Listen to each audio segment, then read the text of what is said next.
अस्सलामुअलैकुम वरहमतुल्लाहि वबरकातुहू। मैं हूं आपकी मेज़बान नाजिश खान और आप देख रहे हैं आपका अपना चैनल नून नायाब रिएक्शन।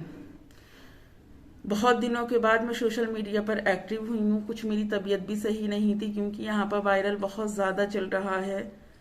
इतना वायरल चल रहा है कि सुबह में अगर दवाई खा लो तो तबीयत सही है, फिर शाम होते होते पूरी बॉडी की ग्रेविटी ऐसे डाउन होती है कि बिस्तर पकड़ने के सिवा कोई भी चीज अच्छी नहीं लगती। यकीन करिए, इस हफ्ते में तो शायद बहुत से दिन, हफ्ते में अगर 8 दिन है तो 4 दिन मैंने बैठ बैठ कर नमाज अदा की है।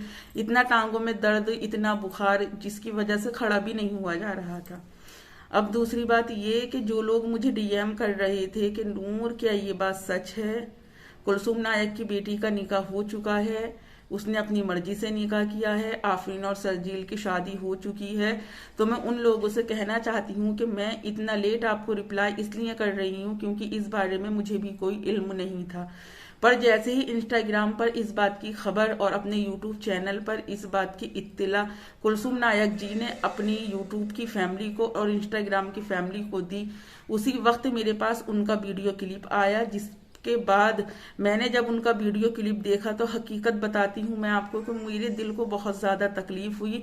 उनकी कोई भी बात बेसर पैर की नहीं है। वाकई एक माँ अगर अपना बच्चा जनती है तो फिर उसे जनने में जो दर्द वो सहती है या फिर उसकी परवरिश में जो तकलीफें वो उठाती है, वो एक माँ बाप से बेहतर कोई और दूसरा नहीं जान सकता। और फिर यहाँ पर तो आप सबको पता है कि कुलसुम नायक ने अपने बच्चों को माँ बनकर भी पाला है और बाप बनकर भी पाला है। और यहाँ पर जो लोग ये सवाल कर रहे थे कि आफरीन ने ऐसा क्यों किया, तो मैं यहाँ पर उनकी इस बात का भी जवाब देना चाहती हूँ कि आफरीन नादान थी जो अपनी माँ की उसके लिए दी गई कुर्बानियों को शायद वो समझ नहीं पाई। क्योंकि कहते नहीं कि 4 दिन की चांदनी है फिर अंधेरी रात है। अभी तो ससुराल में जाने के बाद आफरीन को वो जिंदगी बहुत अच्छी लग रही होगी, सब उसकी आओ भगत कर रहे होंगे।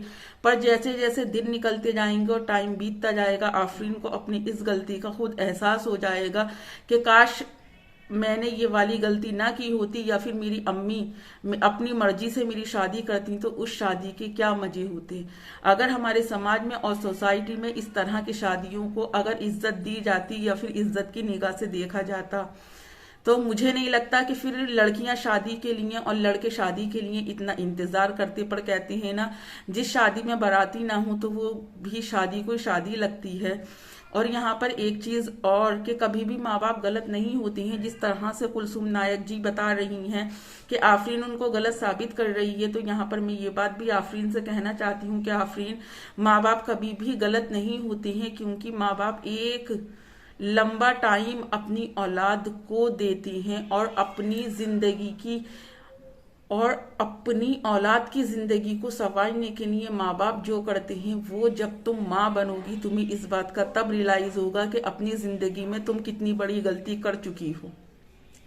और जैसे कि कुलसुम नायक जी कहती हैं कि उनकी सोसाइटी में एक इज्जत है और बहुत से लोग, जैसे कि उन्होंने कहा कि उन्होंने मरियम आपस से शादी के लिए डिस्कशन भी कर रही थी और वो इस शादी को बहुत धूमधाम से करना चाहती थी क्योंकि कोई भी वालिदैन ये नहीं चाहता कि अगर उनकी बेटी है तो वो खाली हाथ पराए घर रुखसत होकर जाए।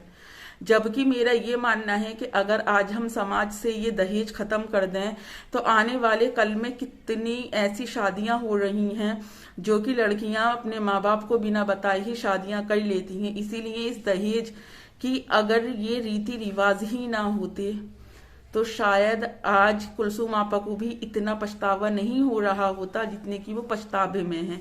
और पछतावा होने की पूरी बात है, एक माली जब अपना पेड़ लगाता है तो वो छांव में बैठने के लिए लगाता है। और मेरी नजर में आफरीन ने शायद ये अपनी जिंदगी का सबसे ज्यादा घटिया काम किया है। अगर मेरी बात से किसी को बुरा लगता है तो मैं पहले ही माफी चाहती हूँ। पर जहां तक मेरा मानना है और जैसा कि मैं कहती भी हूं बार बार कि अपने घरों में अपने बच्चों की परवरिश करते वक्त ये अंदाज मत अपनाओ कि दुनिया कितनी मॉडर्न है, बल्कि ये अंदाज अपनाओ कि फातिमी जिंदगी का तरीका क्या है। अगर हम अपने बच्चों को जब उनकी पैदाइश से लेकर और उनके बालिग होने तक उनको ये चीज सिखाएंगे कि फातिमी अंदाज क्या है और फातिमी जिंदगी के मजे क्या है और फातिमी जिंदगी आखिर होती क्या है, तो मेरा ये मानना है कि फिर वालिदैन को अपनी औलाद के ऊपर किसी भी तरह का पहरा बैठाने की जरूरत ही नहीं पड़ेगी।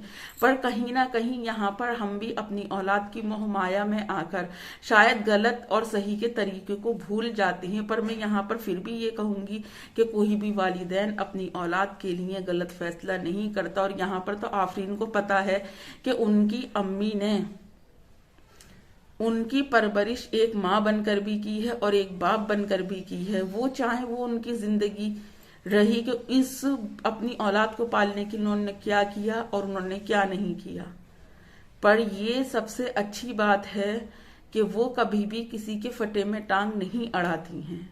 इसीलिए मैं फिर वापस से ये बात कहना चाहती हूँ कि जो भी आपने आफरीन अपनी अम्मी की दिल आजारी की है, यहाँ पर आपका हक बनता है कि आप अपनी अम्मी से माफी मांगो, क्योंकि माँ बाप का दिल कभी भी ऐसा होता ही नहीं है कि अगर औलाद कोई गलती कर ले और माँ बाप उसे माफ ना करें।